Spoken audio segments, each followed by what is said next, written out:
E agora, você acompanha pela Rádio Rio de Janeiro o programa Estudo das Obras de André Luiz. Vamos refletir agora sobre o livro Sexo e Destino. Produção e apresentação, Berenice Lima e Deusa Nogueira. Então hoje vamos começando um novo capítulo desse livro que nos traz tantos ensinamentos, que é o livro Sexo e Destino de André Luiz, né? Já avisamos de início que a nossa Berenice está bem, de saúde. Ela não está gravando esses programas porque está resolvendo umas outras questões, graças a Deus, né?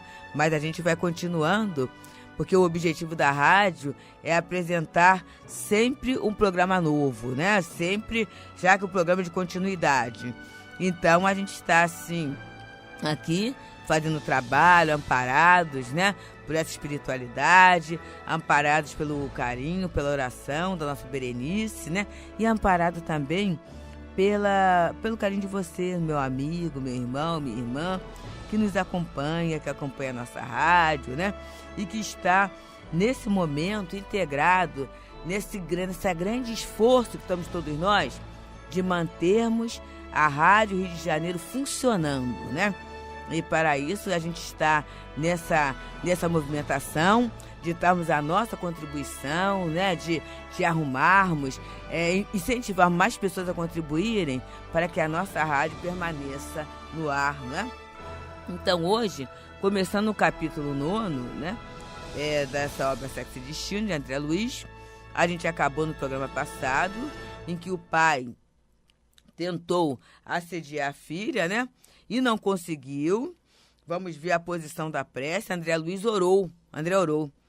E naquele momento, né, como foi falado, os anjos não chegaram, mas a dona Márcia, que era a dona da casa, voltou. E ela ouviu os barulhos, o que há, não é? O que aconteceu? E o seu Cláudio, né? O seu Cláudio Nogueira, assim, arrumou uma desculpa. Ele naquele momento mesmo, né? Ele fez uma desculpa. Primeiro ele inventa uma questão que era de ordem doméstica, como se ele tivesse chegado, encontrou o gás aberto, né? E até fala para ela falar para a empregada, né? Que tenha mais cuidado ao ver e tudo. Inventou uma história, né? Isso aí é para a mulher, né? E aí a dona Márcia, como dona de casa, toda vez que os nossos companheiros, né? Eles se interessam por alguma questão doméstica, que às vezes é só cuidada pela gente naquele momento, é um sinal de carinho, de atenção, quer dizer, ganhou a dona Márcia nisso, né? Depois ele explica que foi a Marita, que numa questão de sonambulismo, ela sempre sonâmbula, falando e tudo, né? Ela tinha chorado e ele tinha ido lá para consolar, né? E tudo. E aí ele convida com gentileza a dona Márcia a sentar ali no sofá para conversar um pouco. E aí aquilo ali foi um momento interessante, né? Para ela, mas no quarto, né? A menina ouvia tudo. Ela ouvia tudo e chorava, e ela estava vendo, né? Já que ela, no capítulo anterior, ela trouxe toda aquela problemática que ela vinha vivendo, ela vê um outro problema acontecendo em sua existência. E aí no capítulo 9, ele vai dar sequência a essa questão da conversa do Cláudio com a dona Márcia, que são os pais adotivos, né? Até aqui da nossa Marita. Então, instalados na sala de visita, os cônjuges entrefitaram de estranha maneira. Adversários declarados em tréguas cordiais. Olha que situação, meus amigos. E essa situação é sofrida dentro de uma convivência, dentro de um casamento, né? Porque quando as criaturas se casam, elas querem ser felizes, né? E aí tem a outra questão assim, mas se você quiser casar e ser feliz, não dá certo. Mas se você quiser fazer o outro feliz, que dá certo. Mas às vezes a pessoa até está casando nessa proposta mesmo, né? Para que o outro tenha dias felizes e tudo. Mas aí na convivência começa a surgir situações, discordâncias, desrespeitos. E aí não é obrigada a concordar em tudo. Mas a gente tem que amadurecer para respeitar alguma coisa que é da lei de Deus, que é a diferença. Nós somos diferentes. Então, respeitar essa singularidade do outro é algo fundamental que nem sempre acontece na nossa vivência, né? No nosso dia a dia. Então, eles estão ali, eles se olham, né? Na verdade, assim, se medem, né? E ele fala, adversários declarados, entregas cordiais. Dona Márcia definia-se. Espécime comum, aí ele vai... aqui vem a nova personagem que a gente não conhecia, né? Ele vai apresentar como era a Dona Márcia. Espécime comum das damas, das mulheres que lutam garbosas contra as arremetidas do tempo. Ninguém lhe atribuiria os 40 janeiros integralmente dobrados. Cabelos abundantes, que os líquidos medicinais mantinham perfeitamente escuros e brilhantes, acomodavam-se no penteado gracioso que lhe guarnecia o rosto, semelhante ao das pessoas que se maquilam para efeitos de arte e que nunca se deixam analisar realmente sem que a água quantiosa lhe restitua aos poros a carícia da natureza, né? É aquele negócio sempre muito arrumado, muito maquiado, né, gente? Magra, delgada, né? Na magreza característica dos que usam moderadores de apetite para a manutenção do peso ideal, apresentava-se em figurino em alta. E aí o André Luiz sabe, né? Vamos colocar assim, naquela época, né? Naquela década, né? Na década de 40, 50 e tudo, se admitia a pessoa mais ou menos gordinha, tudo isso, né? As alimentações e tudo, mas já havia aquelas pessoas da moderador de apetite, tudo isso, até aquele chamado era o corpo de violão, né? Cinturinha fina, né? Tudo isso, as cintas sendo usadas, né? Existia um perfil, né? Que é diferente, era a moda da época, diferente da moda do momento atual, da década de 60, de 70, de 80, de 90, essa década, né? Essa questão do padrão de beleza. Até um companheiro Augusto Cury, ele tem um livro intitulado A Ditadura da Beleza, é bem interessante, né? Porque é uma ditadura mesmo, né? E tem fins comerciais dentro de tudo isso, né? E a gente olha, muitas vezes não entende o que está por trás de tudo isso e entra nesse movimento todo, né? São remédios, são atividades, são roupas, são costumes, tudo está envolvido nisso, né? E muitas vezes a gente cai nessas armadilhas, né? Então ele coloca aqui o figurino, né, em alta. O fundo alvo do linho, ligeiramente estampado de pequeninas flores rosas, dava-lhe ao vestido primoroso certa leveza que lhe realçava a beleza quase outonissa. Era a mesma criatura das telas mentais de Marina, exibindo-se, porém, de modo diverso, espécie de livro claramente identificável, mas exposto numa encadernação mais viva e mais rica. Pela herança e pela convivência, talhara, sem dúvida, o aspecto da filha única. Portanto, sentada agora, lembrava a Marina em todos os traços. Lembra da Marina? Que nós conhecemos lá na casa do Nemésio, que ajudando a cuidar da dona Beatriz, que era uma parente enfermeira, mas que era uma amante. A Marina é filha de Maria, da dona Márcia, com o Cláudio, né? E irmã da Marita, que é a filha adotiva, certo? Com quanto mais asserenada e amadurecida. Parecia, né? Mas aí jamais asserenada e amadurecida.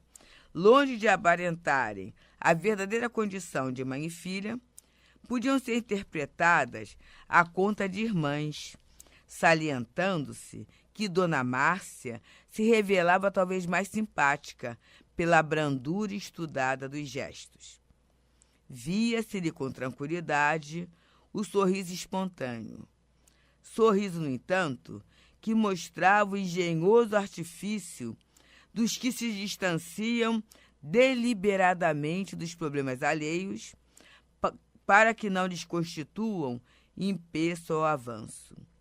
doçura trabalhada do egoísmo atencioso, pronto a sorrir, nunca a se incomodar.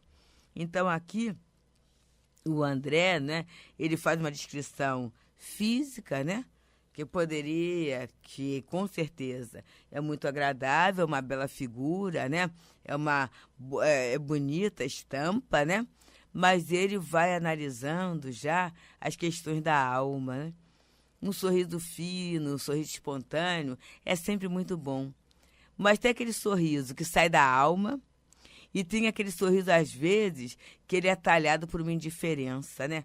Aí é problema dos outros. Porque esse sorriso espontâneo, ele é irmão da lágrima espontânea, né?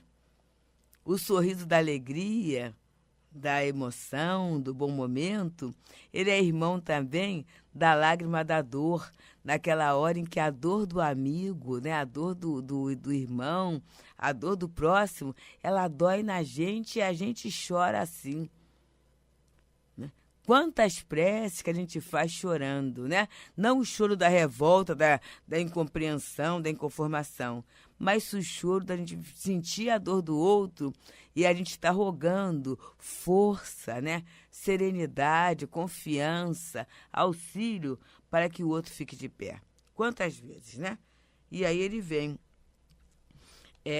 Ainda assim os olhos, os olhos traíam-lhe a alma sibilina. O sibilina, gente, vem a ver da sibila, né? E a sibila tem a ver com sagacidade, né? As sibilas eram aqueles companheiros, né? Aquelas mulheres, quase sempre, que liam a sorte, né? Eram as ledoras da sorte, né? Tudo isso. E que na antiguidade eram tidos como sobrenaturais muitas vezes. Mas vocês sabiam também que se em algum momento havia uma intervenção, entre aspas, sobrenatural, espiritual, mediúnica, elas também eram pessoas muito ardilosas, muito sagazes. E que aí, pela expressão fisionômica, pela aparência, pela forma de vestir, elas já faziam uma primeira leitura da criatura que chegava lá. É bem comum, Ghost, né, um filme antigo, mas de vez em quando ele é reprisado, né, e é acesso fácil lá no YouTube, né, o Ghost tem, né, é um filme, na hora em que aparece aquela companheira, e que ela lê a sorte, né? Ela é a cartomante, né? E aí ela começa a falar. E ela vai na adivinhação. É 10, é 20, é 30. Dependendo da situação, ela vai fazendo, vai compondo a história, né? E até que acontece aquela situação muito grande, que ela incorpora mesmo o espírito. E ali as coisas são faladas, né? Mas então, muitas vezes o sibilino é aquele que usa de recurso para profeitos próprios e muitas vezes enganar ao seu próximo, né? Então, os olhos dela traem essa alma sagaz, né? Fisgados no esposo, pareciam interessados em agarrar-lhe as mínimas reações em proveito próprio. Ela não aspirava a conhecer qualquer vestígio da conduta dele. Anelava encobrir-se. Serena e bem posta, renteando o marido, dava a impressão de um viajante hábil, preocupado em laquear o guarda-barreira a fim de seguir incólume, caminho adiante, sem largar as aquisições clandestinas. Por outro lado, o marido assemelhava-se ao guarda-barreira, calejado no suborno, mais aplicado em resguardar-se que em denunciar viajores tão matreiros quanto ele próprio. Naquela hora, sobretudo, em que fora quase detido em culpa flagrante, esmerava-se em mesuras. Amodorrava-se para ouvi-la com a pachorra de um cão astucioso, que parasse de caminhar, atento as falcatruas do gato. Gente, que relação triste e infeliz, né? Sabe por quê, gente? Essa conveniência, ela não gera felicidade para ninguém. E eu não sei, quer dizer, eu posso falar que é um relacionamento, né? Mas, em termos do proveito que pode dar, das trocas entre as pessoas, não está acontecendo ali, não. Ali é a conveniência. É cada um esperando, na verdade, duas feras, cada uma esperando a oportunidade para dar o golpe, né? Para dar o bote. E aí ele fala, para Cláudio, em tal circunstância, faria estudar tudo, ouvir tudo. Afinal, aquilo era inevitável. Márcia chegar ao quarto de Marita num momento psicológico. Imperioso esfumar-lhe qualquer dúvida ocorrente, à custa de uma tolerância que não mais praticava desde muito. Para isso, estirava-se ali, sossegado e complacente. Na verdade, assim, aparentemente, né? No fundo, ele estava bem desassossegado, porque ele sabia o que ele tinha feito, qual era a situação dele, né? Nos dois, porém, flutuava a desconfiança recíproca.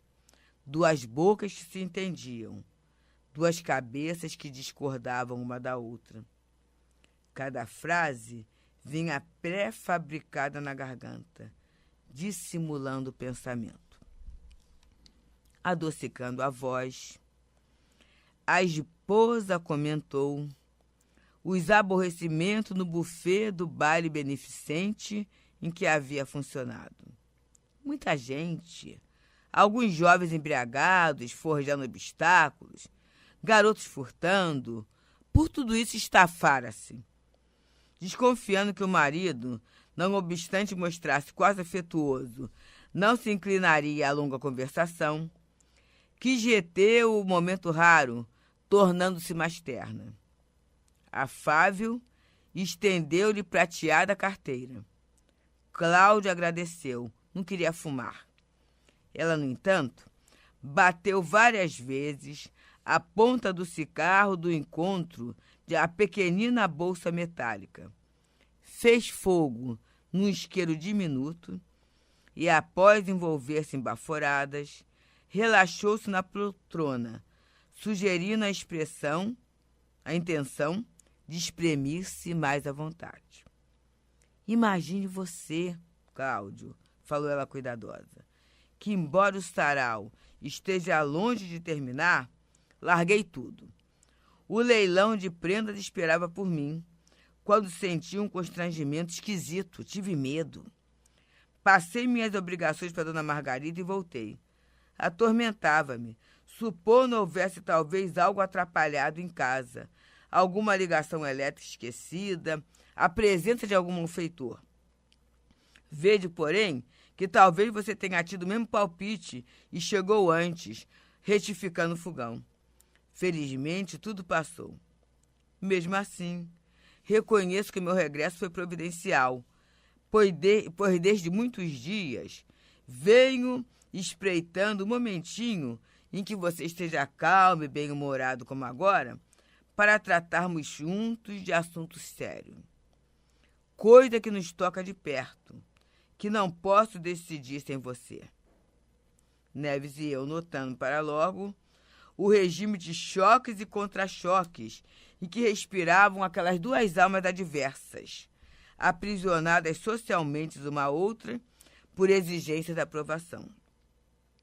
Inferindo que a companheira se lhe aproveitaria da benevolência eventual para chamá-la a questão de responsabilidade, Cláudio despiu a máscara afetiva com que brandara de início e, taciturno, colocou-se em guarda. Do sorriso tornou ao sobressenho. Fino sarcasmo tisnou-lhe os modos. Comandou a palavra, buscando em vão disfarçar o azedume. Afirmou-se fatigado. Alegou esgotamento adquirido em horário de serviço extra e rematou pedindo à esposa resumisse quanto possível o que tinha a dizer. Queria ler, pensar, refazer-se. A esposa fingiu não ver o horário irônico que ele lhe endereçava e começou, referindo-se ao cansaço de que se sentia possuída. Possivelmente, ele próprio ignorasse, entretanto, submetera-se a vários exames por solicitação do ginecologista. Desde muito, atravessava as noites em claro, sofria palpitações, sufocações, sensação estranha de peso, calores no peito. O médico acreditava em menopausa precoce e receitara. Ela, contudo, sentia-se depauperada, neurastênica, exauria-se nos problemas domésticos. A arrumadeira despedira-se, e desde que se fora, via-se obrigada a passar roupa, encerar e, de certo modo, auxiliar no fogão para que Dona Justa não esmorecesse. O conserto da geladeira custara um dinheirão.